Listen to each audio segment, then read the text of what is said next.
Are you someone who is preparing for an interview?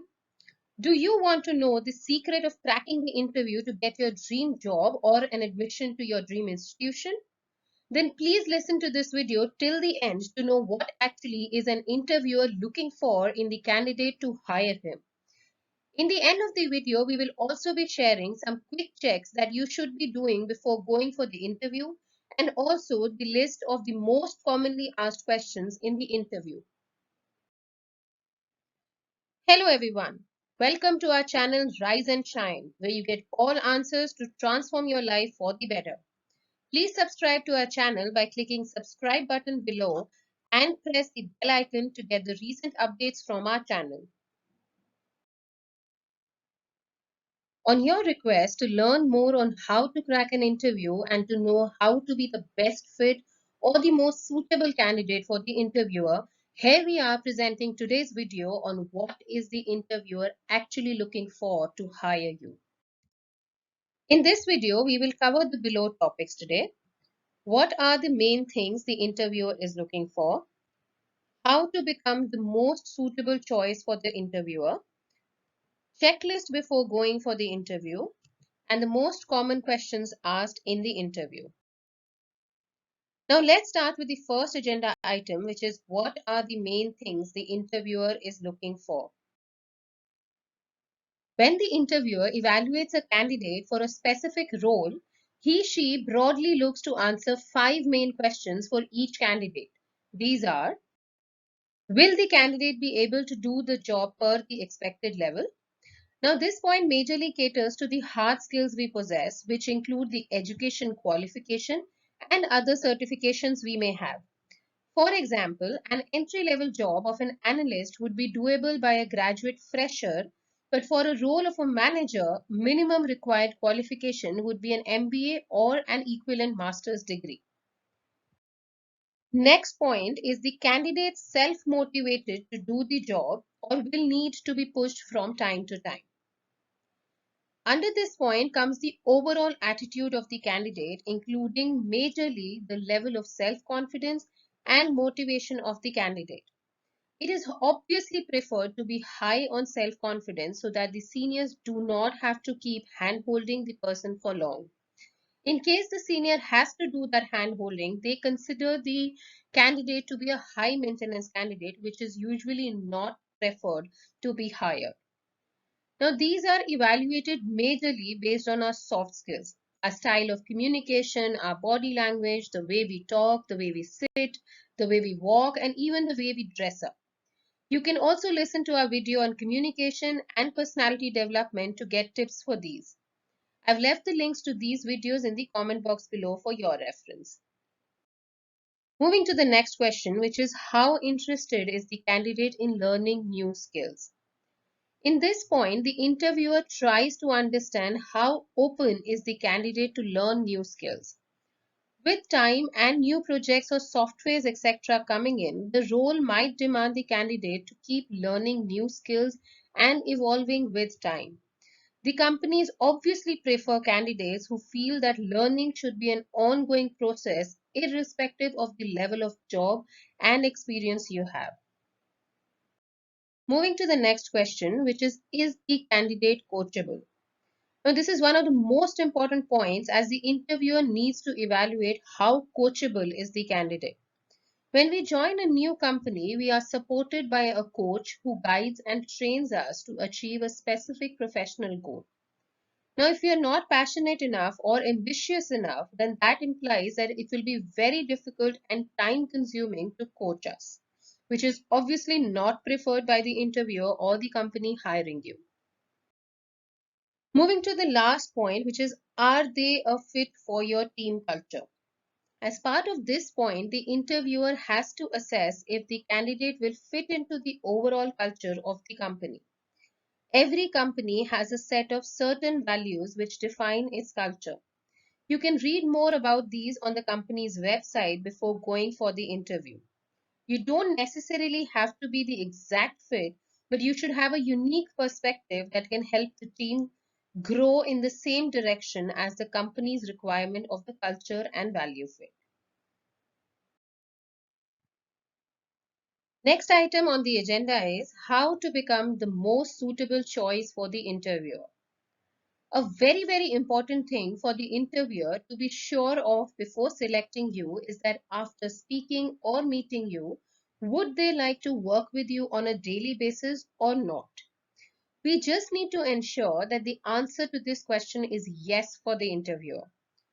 For this, people may give you a list of a zillion qualities like being dependable, efficient, organized, creative, flexible, innovative, adaptable, cooperative, problem solver, assertive, and the list can go on and on. But honestly, it is almost impossible to be able to have all the desired expectations before joining the job. Companies nowadays are looking to get people they can mold and develop over time. People who are open to learning newer things and don't only stick by the book. They want people who are not shy of who they are but can confidently bring their authentic self to office.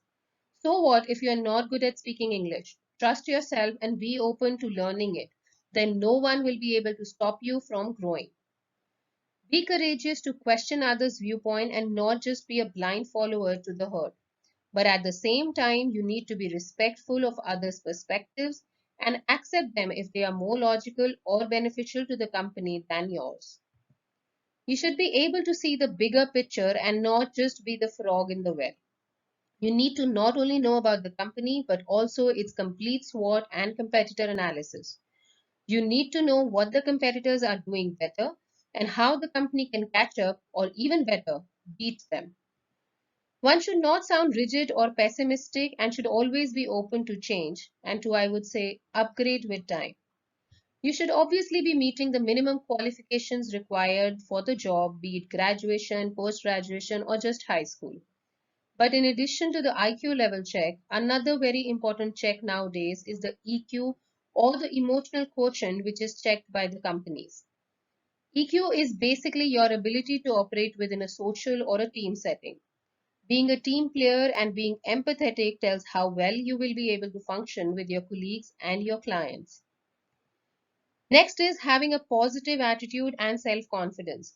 Go with an attitude of business professionalism and an attitude that I am here to stay. If you are confident of yourself, talk in an affirmative tone while answering questions as if you already consider yourself part of the company.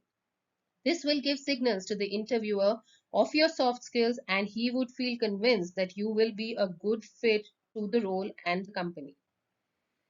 And the last but the most relevant, be a good communicator. Speak not only with your words but also your gestures. Walk smartly towards the interviewer, sit upright, maintain a healthy eye contact with the interviewer, greet him with confidence. And yes, don't hesitate to accept your flaws, just that you need to convey that you are working to convert your focus areas to your strengths.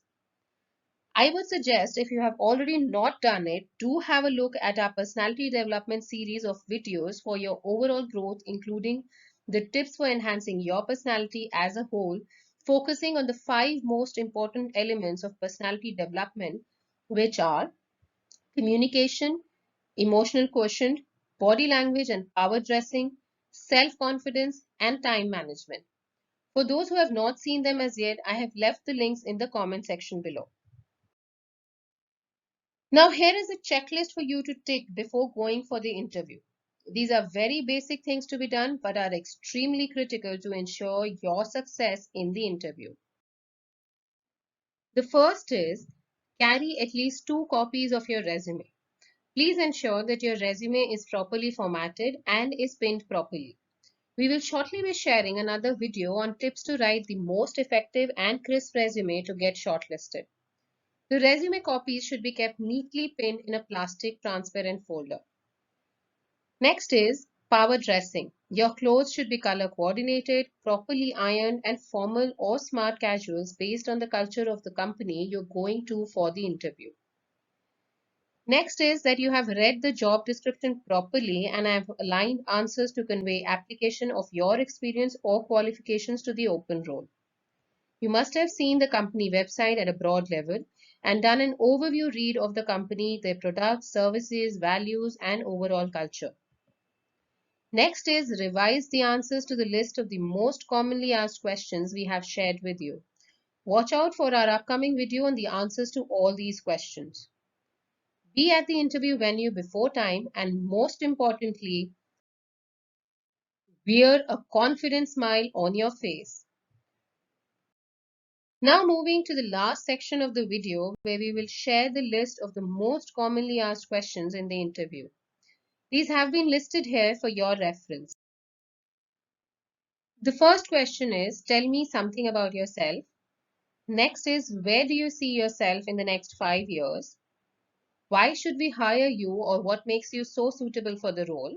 What are your strengths? What are your weaknesses? Why are you leaving your current job, or why are you looking for a change? What are your salary expectations? Have you ever faced a difficult work situation or project, and how you handled it if you are a fresher or if you are an experienced professional?